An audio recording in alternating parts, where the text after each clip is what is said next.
हम सबको राधे राधे, जय श्री कृष्णा, वंदे मातरम, जय हिंद। आज जो कि हमारी पॉलिटी की नेक्स्ट क्लास है।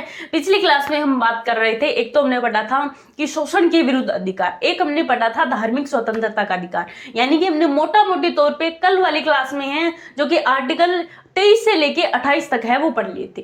तो आज हम उससे आगे चलते हैं। आज हम मौलिक अधिकारों में एक नया टॉपिक है, एक नया पार्ट है, वो पढ़ेंगे कि सांस्कृतिक और शैक्षणिक अधिकार।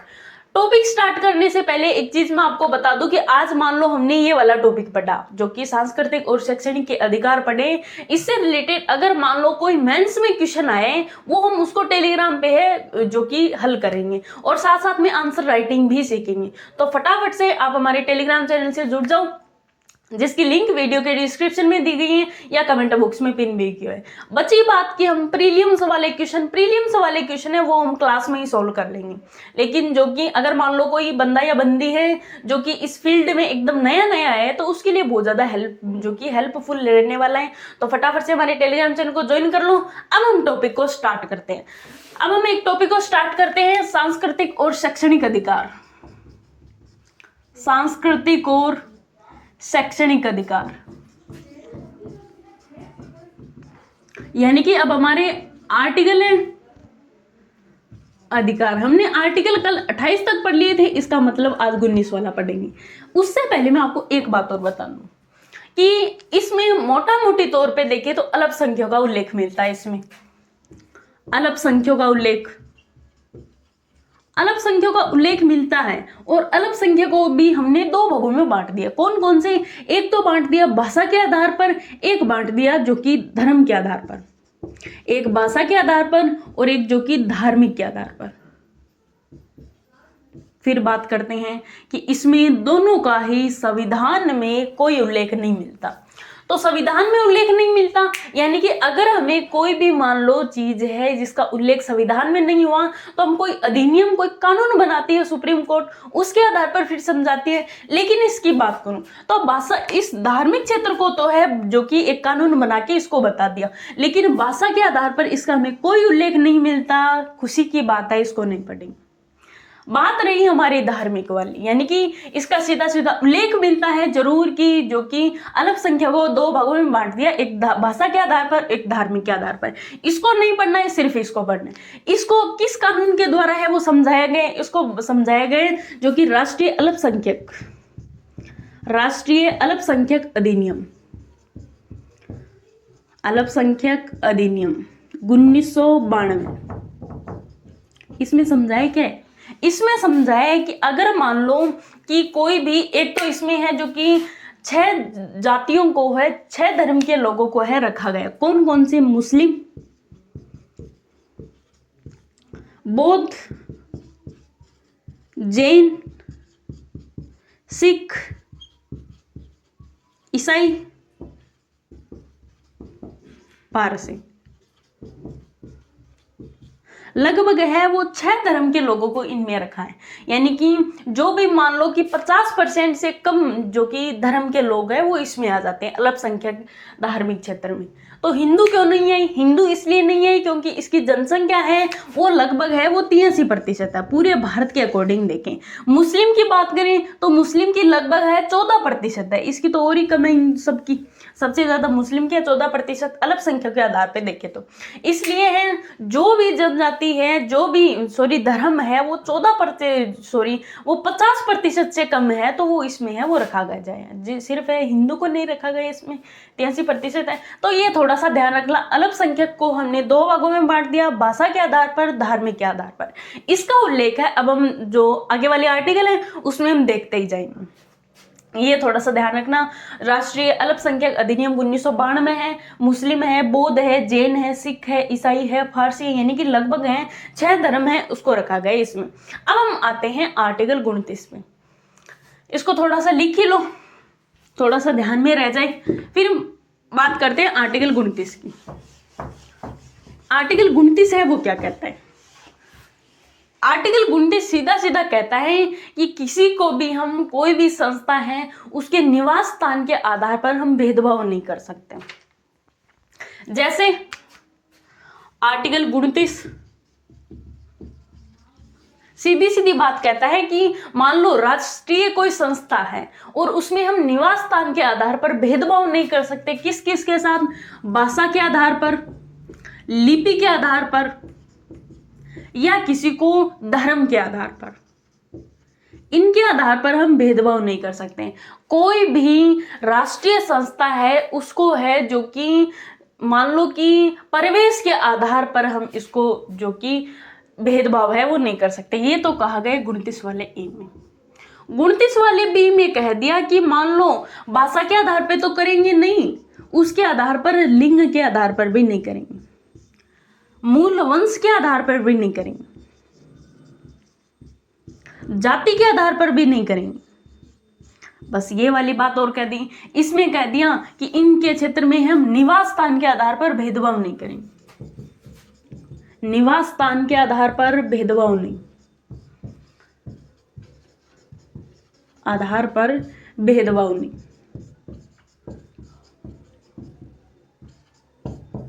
बस वही वाली बात है, एज इट इज हमने पीछे बता दी। इसमें ऊपर वाले में है जो कि 3 ही है, भाषा है, लिपि है, धर्म है, और नीचे वाले में बता दिया भाषा एक तो यही ले ली, एक लिंग है, एक मूल वंश है, एक जाति है। यानी कि वही वाली है लगभग जो हमने आर्टिकल 15 में देखी थी। उसमें क्या देखा था? धर्म, मूलवंश, जाति, लिंग, जन्म स्थान। बस इसमें जन्म स्थान नहीं है और सारे के सारे आ गए। बस इसके आधार पर है, भेदभाव नहीं करेंगे। किसको भेदभाव तो नहीं करेंगे? किसको नहीं करोगे? अल्पसंख्यक को। यानी कि पहले ही बात देख ली कि अल्पसंख्यक को है जो कि भेदभाव नहीं करेंगे। अब पूरी परिभाषा बनाते हैं। यानी कि किसी भी अल्पसंख्यक को भाषा के आधार पर, लिपि के आधार पर, धर्म के आधार पर, जो कि इसमें निकलो कि निवास यानी कि परिवेश के आधार पर हम जो कि भेदभाव है वो नहीं करेंगे। परिवेश के आधार पर भेदभाव नहीं करेंगे। बस अगर हम परिभाषा नीचे वाली बनाए, किसी भी अल्पसंख्यक को भाषा के आधार पर, लिंग के आधार पर, मूल वंश, जाति और किसी वो परिवेश के आधार पर हम भेदभाव नहीं करेंगे। बस सीधी सीधी बातें, 2 परिभाषाएं वो हमने बना ली। आर्टिकल 29 वाला बस इतनी सी बातें कहता है। फिर हम आते हैं आर्टिकल 30 वाला, और क्या कहते हैं? बस ये की पॉइंट है, ये याद रखना। भाषा, लिपि, धर्म, और इसमें भी वापिस भाषा, लिंग, मूलवंश, जाति, बस वही वाली। फिर हम बात करते हैं आर्टिकल 30 की बात करते हैं। आर्टिकल 30 वाला और क्या कहता है? ये हो गया होगा आपका आर्टिकल 30 और क्या कहता है? आर्टिकल 30 की बात करें तो ध्यान से सुनते रहना। आर्टिकल 30 ये बात कहता है कि मान लो कि कोई भी अल्पसंख्यक वर्ग को ये अधिकार है कि कोई भी वो निजी संस्था का प्रशासन है वो संभाल सकता है, उसकी स्थापना है वो कर सकता है। बस इतनी सी बात कहता है। यानी कि पहले तो ये कहता है कि कोई भी निजी संस्था है वो बना ली, या कोई राज्य द्वारा पोषित संस्था बना ली, उसका है प्रशासन का काम संभालने का काम है वो कर सकता है। यानी कि राज्य द्वारा पोषित संस्थाओं का, राज्य द्वारा पोषित संस्थाओं का, पोषित संस्थाओं का प्रशासन संभालने का काम है वो कर सकता है। कौन? अल्पसंख्यक प्रशासन संभालने का काम कर सकता है, या अधिकार है उनको। फिर एक बात और आती, प्रशासन तो संभाल सकता है, ये तो बात हो गई हमारे 31वें के पहले में। फिर एक बात आती है, मान लो इन्होंने अपनी एक राज्य द्वारा पोषित एक संस्था खोल ली और उनका ये प्रशासन कर रहे हैं। फिर एक बात आती है कि मान लो आपने यहाँ पे एक स्कूल खोली, या मान लो कोई और संस्था, मान लो आपने यहाँ पे एक स्कूल खोली या कोई संस्था वहाँ खोली। मान लो सरकार कहते हैं कि ये अब हमारे कब्जे में होगा, अब हम इनके बीचों बीच एक सड़क बनाएंगे। मान लो कि गांव में एक सड़क जा रही है और बीच में आपकी स्कूल आ रहे हैं, तो राज्य सरकार या राज्य सरकार कहते हैं कि ये स्कूल है, आप हमारे कब्जे में दे दो, हम यहाँ से इसका डेवलपमेंट करेंगे, यहाँ से एक सड़क निकालेंगे। आप कहोगे हम तो नहीं देंगे, तो भाई आपको है वो देना होगा, आप दे दो, लेकिन बदले में आपको क्या मिलेगी? क्षतिपूर्ति मिलेगी, बदले में आपको पैसे मिल जाएंगे बस। फिर है सरकार ने है संपत्ति वाले अधिकार को है 44वें संविधान संशोधन द्वारा है 1978 में इसको है जो कि संपत्ति के अधिकार को मूल अधिकार से हटा के एक संवैधानिक अधिकार कर दिया। बस यही एक प्रमुख मुद्दा है, वो यही है। इसकी हम आगे जिक्र और करेंगे अभी आर्टिकल 32 में, 31 में करेंगे। इसकी बात याद रखना कि मान लो अगर आपके पास है कोई संस्था है, सरकार है, उसको है जो कि अपने कब्जे में ले सकता है, बदले में आपको क्षतिपूर्ति देगा। ये बात करें 30वें के दूसरे में। फिर एक बात आती है, मान लो आपके एक स्कूल है, पास में एक मान लो आपकी दोस्त की स्कूल हो रहा है, आपसे है सरकार ने कहा लाओ दे दो, ये स्कूल आप हमें दे दो, बदले में हम आपको मान लो 1 लाख रुपए दे देंगे।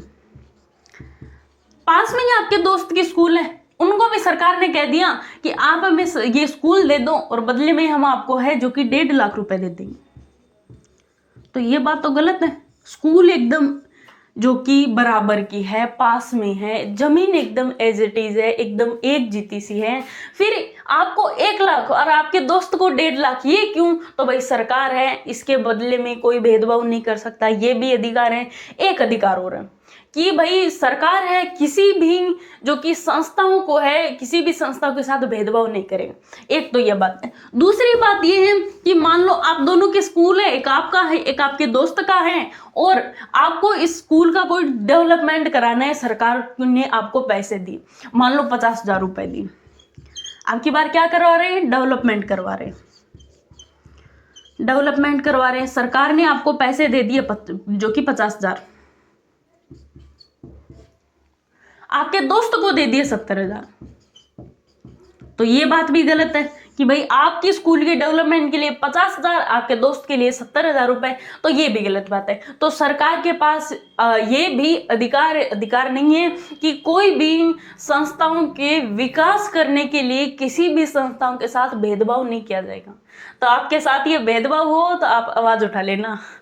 बस इतनी सी बात कहते हैं कि ये किसके लिए? अल्पसंख्यक के लिए। ये भी थोड़ा सा ध्यान रखना, ये नीचे वाले हैं, ये सबके लिए कि कोई भी संस्था हो, पहले वाले में कहा है कोई भी संस्था हो उसका प्रशासन संभालने को आपके पास है एकदम पूरा अधिकार है।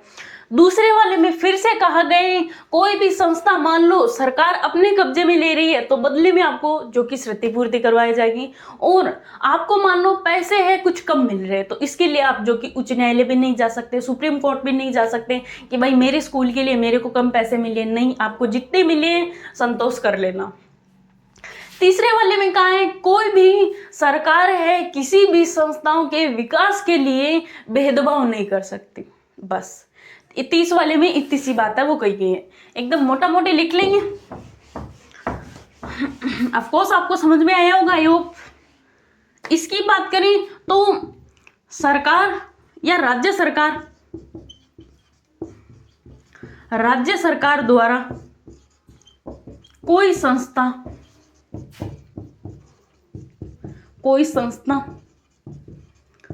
पर अधिकार करने के लिए या अपने कब्जे में लेने के लिए, अधिकार में लेने के लिए आपको बदले में क्या मिलेगा?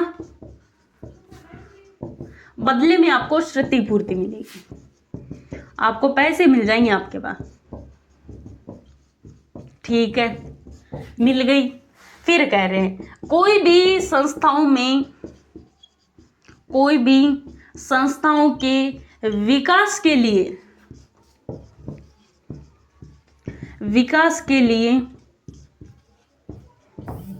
राज्य सरकार भेदभाव नहीं करेगी।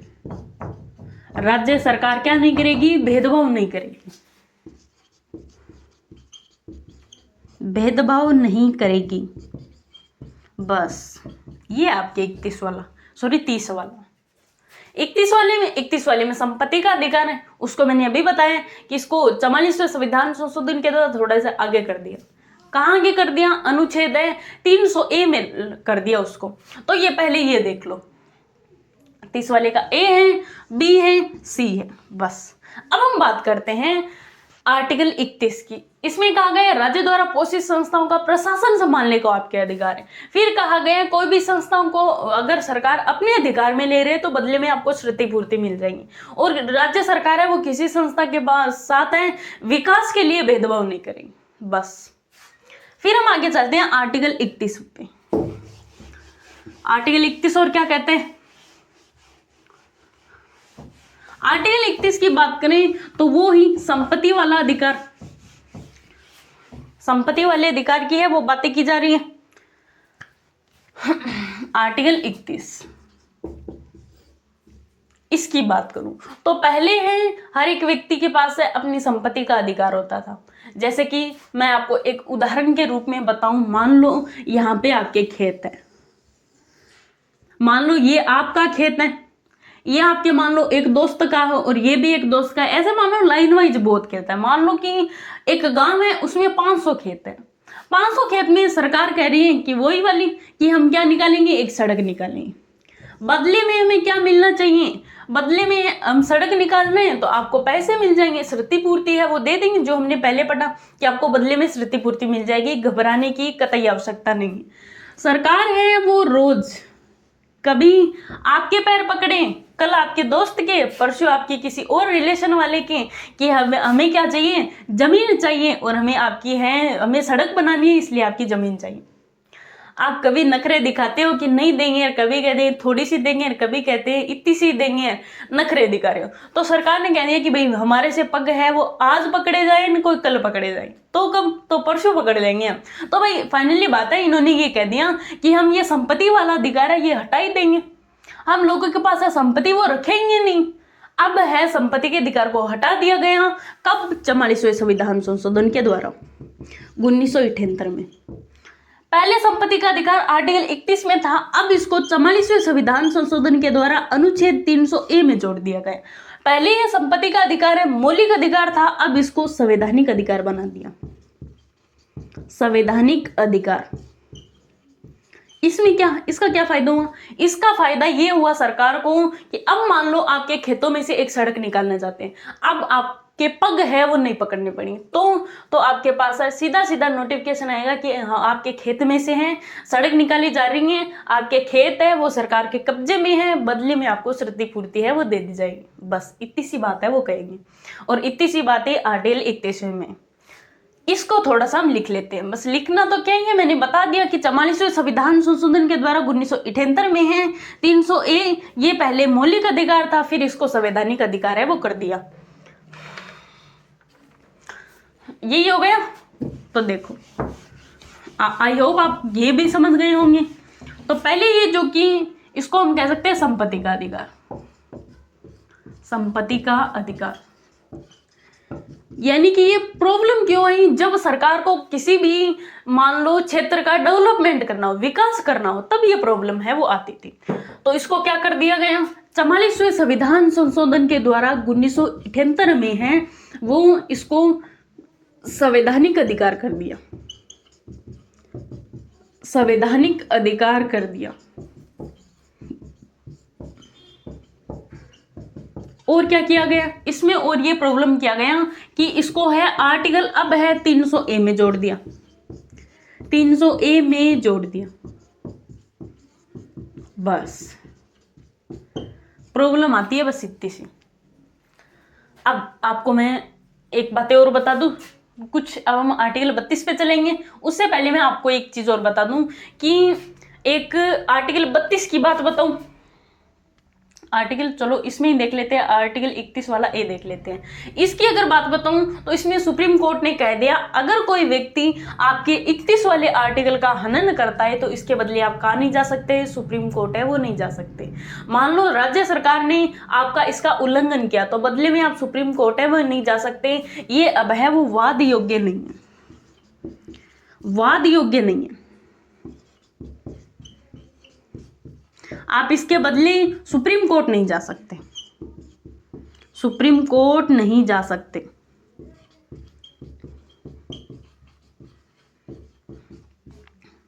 बस इतनी सी बात कही गई। अब आपकी जमीन भी ले ली जा सकती है संपत्ति के अधिकार के द्वारा, क्योंकि अब ये मौलिक नहीं रहा, अब ये संवैधानिक हो गया है, और बदले में आप है जो कि सुप्रीम कोर्ट भी नहीं जा सकते। तो ये फटाफट से आप देख लो, समझने ऐसी बातें हैं वो इतनी है।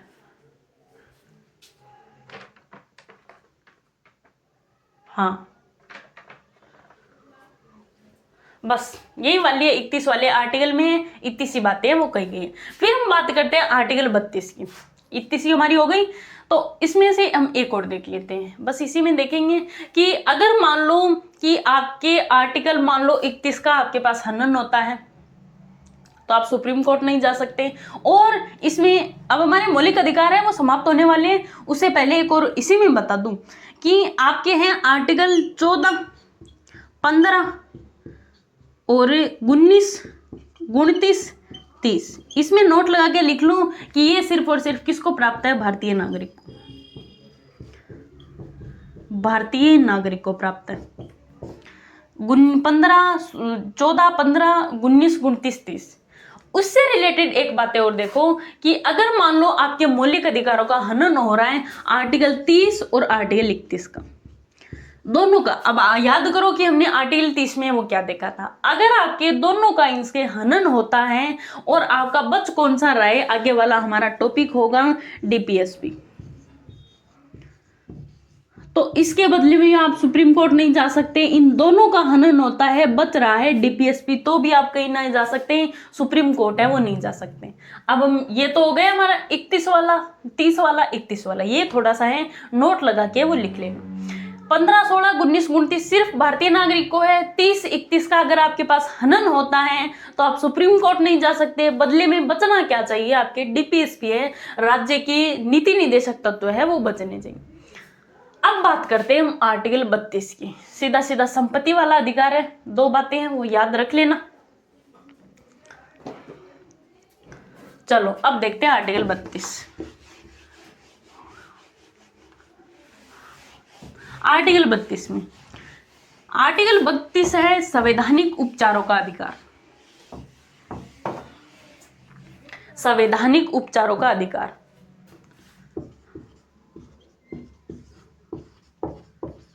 संवैधानिक उपचारों का अधिकार।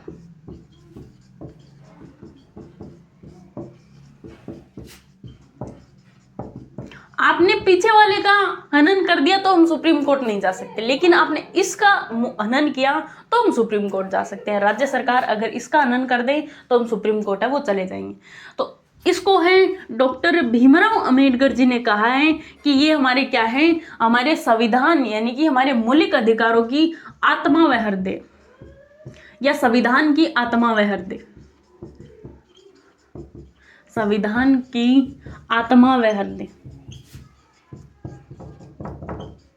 थोड़ी सी याद रखना, किसको आत्मा का है, किसको हृदय का है, किसको फेफड़े का है, वो भी आपको याद आनी चाहिए कि प्रस्तावना को है वो क्या कहा गया। आगे हम डीपीएसपी वाला और पढ़ेंगे, उसमें और क्या कहा गया। अगर आगे एक दो और आएंगे कि फेफड़े किसे कहते हैं, आत्मा किसे कहते हैं, हृदय किसे कहते हैं, तो वो सारा की सारा अंतर है, वो थोड़ा सा ध्यान में रखना। फिर ये हमारे संविधान, ये हमारे मौलिक अधिकारों की एक गारंटी है, इसका उल्लंघन है वो नहीं कर सकते। तो इसको हम मौलिक अधिकारों की गारंटी भी कह सकते हैं। इतना लिखने की कोई जरूरत नहीं। फिर एक बात और करते हैं कि इसमें है 5 प्रकार की है वो रिट जारी की गई। रिट क्या होती है? इसका मतलब है कोई भी, मान लो कि कोई भी हम आरोप लगा सकते हैं कि भाई कोई व्यक्ति है, सुप्रीम कोर्ट उच्च न्यायालय पर लगा सकते हैं, सरकार है निजी व्यक्ति पे, कोई संस्था पे है वो लगा सकती है, यानी कि प्रमुख तौर पे है वो रिट जारी कर सकती है, रिट जारी कर सकती है। ये रिट कितने प्रकार की होती हैं? ये रिट हैं इस संविधान संशोधन में है, 32वें आर्टिकल में है 5 प्रकार की है वो की गई है। 5 कौन कौन सी हैं? एक है बंदी प्रत्यक्षीकरण, बंदी प्रत्यक्षीकरण।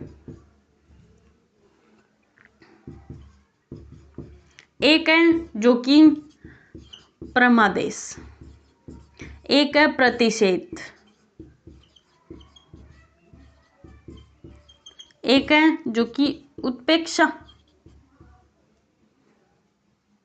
या उत्प्रेक्षण, एक है जो कि अधिकार पृष्ठता। ये 5 प्रकार की रिट हैं। अब इनको एक एक को हम समझेंगे। तो पहला आता है हमारा बंदी प्रत्यक्षीकरण। इसको एक एक को देख लिया। चलो अब हम इन 500 को एक एक से देखेंगे। थोड़ा सा नाम ध्यान रखना। बंदी प्रत्यक्षीकरण है, परमादेश है, प्रतिषेध है, उत्प्रेक्षण है, अधिकार प्रस्ताव है। ये जो कि संविधानों का संवैधानिक उपचारों का अधिकार, डॉक्टर भीमराव अम्बेडकर जी ने इसको संविधान की आत्मा व हृदय का है। अब हम देखते हैं 500 प्रकार की रीट है वो कौन कौन सी होती है। यहीं पे देख लेंगे, थोड़ा सा समझते हुए भी चलेंगे।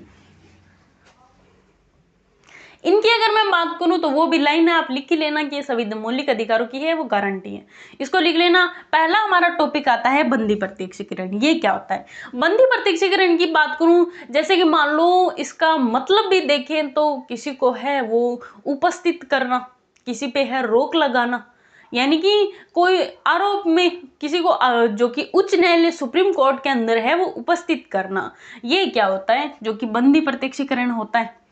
यानी कि थोड़ा सा और डिटेलिंग में समझने की कोशिश करते हैं। यानी कि बंदी प्रत्यक्षीकरण की बात करूं, ये लगाता कौन है? ये जो कि सरकार लगाती है। जैसे कि थोड़ा सा देखते हैं कि सबसे पहले हम देखिए बंदी प्रत्यक्षीकरण, एक तो ये सुप्रीम कोर्ट के द्वारा है वो लगाया जाता है। अब थोड़ा सा समझते हैं। पहली बात बताऊं तो मान लो कि आपने है कुछ मौलिक अधिकारों को, मान लो किसी ने कोई अपराध कर दिया और सुप्रीम कोर्ट को पता चल गया कि ये व्यक्ति किसी ने अपराध है वो किया है। मान लो सुप्रीम कोर्ट को पता चल गया